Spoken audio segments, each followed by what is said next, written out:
तो क्वेश्चन करते हैं the tangents to the curve, है ना, ये पैराबोला की इक्वेशन दे रखी है अपने को, at its point of intersection with the line, है ना, ये लाइन की इक्वेशन, मतलब ये पैराबोला जो है इस लाइन के साथ इंटरसेक्ट कर रहा है और इंटरसेक्शन पॉइंट्स पे अपन ने टेंजेंट्स ड्रॉ किए, तो उन टेंजेंट्स का इंटरसेक्शन पॉइंट क्या होगा। ठीक, तो हालांकि इस वाले क्वेश्चन को आप, है ना, बिना डायग्राम के आप सॉल्व कर ही सकते हैं, पर इस वाले केस में भी ना, है ना, यदि आप इसको विजुलाइज करेंगे, जैसा पिछले वाले एग्जांपल में अपन ने देखा था, है ना, विजुलाइज करके अपने को आंसर वैसे ही दिख गया था, है ना, बिना क्वेश्चन को सॉल्व किए। इस वाले केस में भी देखना आपको आंसर, है ना, वैसे ही दिख जाएगा। ठीक है, हालांकि हर केस में ऐसा ट्रू नहीं होता है, पर कई केसेस में, है ना, और स्पेशली इस वाले केस में तो आपको आंसर वैसे ही दिख जाएगा।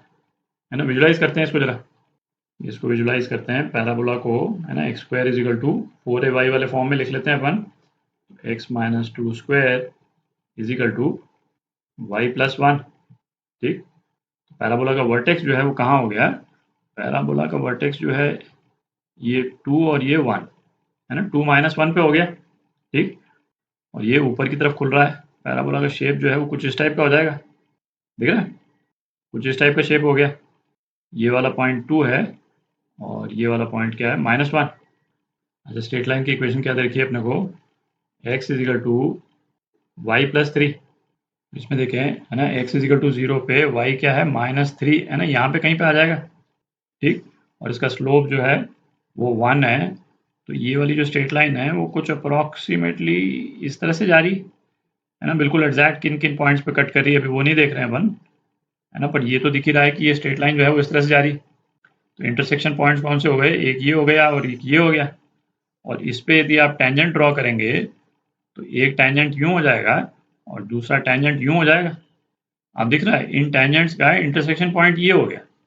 ठीक, तो, है ना, कोऑर्डिनेट्स अपने को ये नहीं भी मालूम हो तो ये तो अपन कह ही सकते हैं कि इस कोऑर्डिनेट में एक्स कोऑर्डिनेट तो पॉजिटिव होगा और वाई कोऑर्डिनेट नेगेटिव होगा, इतना तो दिख ही रहा है।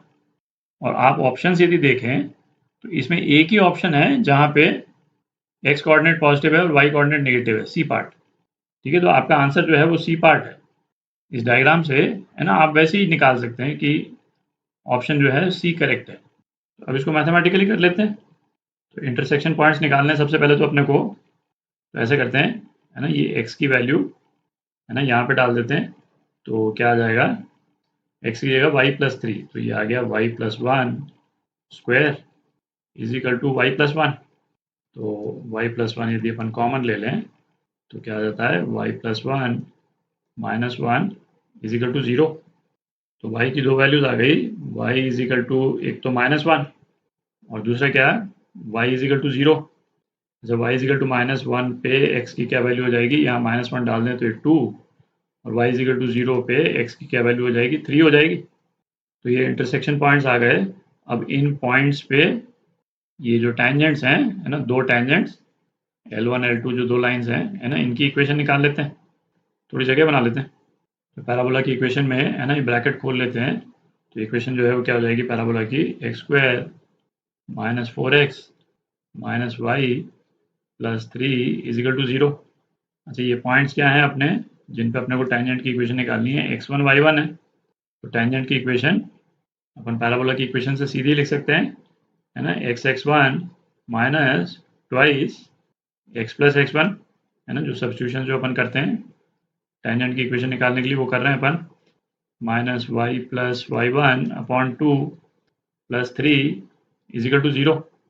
अब अपन टेंजेंट की इक्वेशन निकाल सकते हैं। तो अपने पास में पॉइंट कौन कौन से हैं, एक तो 3 0।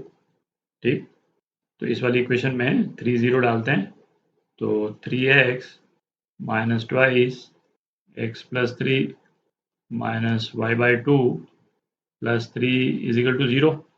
तो इक्वेशन जो है वो क्या आ गई, x minus y by two minus three is equal to 0, है ना। एक टेंजेंट की इक्वेशन तो ये हो गई, और दूसरा पॉइंट क्या है अपने पास में, 2 माइनस वन, तो x1 y1 की जगह, है ना, 2 माइनस वन इस वाली इक्वेशन में अपन डाल दें, है ना, तो डाल करके आप सिंप्लीफाई कर लें तो क्या आ जाता है, दूसरी इक्वेशन क्या आ जाती है, y इज इक्वल टू -1 आ जाती है। तो ये दूसरा टेंजेंट जो है ना, दूसरा टेंजेंट एक्चुअली हॉरिजॉन्टली है, यूं है, अपन ने तो रफ बनाया था, बट दूसरा टेंजेंट जो है वो हॉरिजॉन्टली है, तो y इज इक्वल टू -1। तो ये दोनों टेंजेंट्स की इक्वेशन आ गई आपके पास में, है ना। इनका पॉइंट ऑफ इंटरसेक्शन आप निकाल सकते हैं। इसमें y इजिकल टू -1 डाल दें तो क्या आ जाएगा, x इजिकल टू 5/2 आ जाता है ना, और y जो है वो तो -1 है ही।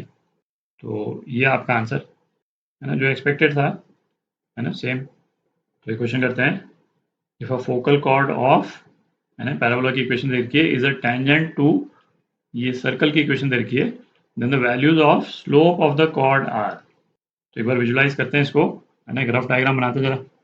पैराबोला आपने को क्या दे रखा है, y इजिकल टू 16x, ठीक है। तो जस्ट इसका रफ शेप जो है वो क्या हो जाएगा, कुछ इस टाइप का शेप हो जाएगा, है ना। ये तो मालूम है अपने को, जिसमें a की वैल्यू क्या है 4a जो है वो 16 है, तो a जो है वो क्या हो गया, a 4 है। तो इस पैराबोला का फोकस जो है कहाँ हो जाएगा, 4 पे हो जाएगा, है ना। यहाँ पे कहीं पे बना लेते हैं, ठीक। अच्छा, अब सर्कल की इक्वेशन अपने को क्या दे रखी है, x - 6 square plus y square is equal to 2। इसका सेंटर जो है कहाँ है, 60 पे। तो ये हो गया 0.60, और इसका रेडियस क्या है, √2। तो छोटा सर्कल है, कुछ इस टाइप का बन जाएगा ये सर्कल, देख ना। तो अपने को क्या दे रखा है कि फोकल कॉर्ड जो है वो टेंजेंट है इस सर्कल पे। तो एक फोकल कॉर्ड तो जैसे इस टाइप से हो गया जो टेंजेंट है, और दूसरा फोकल कॉर्ड, है ना, कुछ इस टाइप से हो जाएगा। तो इन टेंजेंट्स की स्लोप्स निकालनी है अपने को, ये m1 m2 निकालनी है। तो ये दोनों टेंजेंट जो है वो किस पॉइंट से पास कर रहे हैं, फोकस से पास कर रहे हैं, 40 से। तो पॉइंट स्लोप फॉर्म में यदि अपन लिखें तो y - 0 is equal to m x - 4, यानी टेंजेंट की इक्वेशन। तो ये क्या हो गया, mx - y - 4m is equal to 0।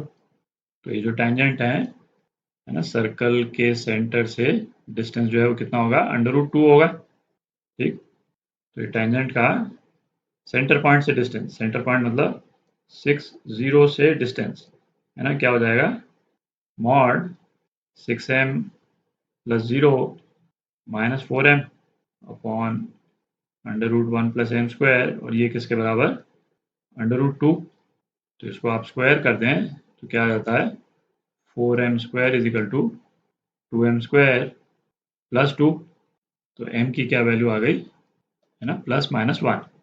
तो ये आपका आंसर, टेंजेंट्स की इक्वेशन, है ना, +-1, ये पार्ट।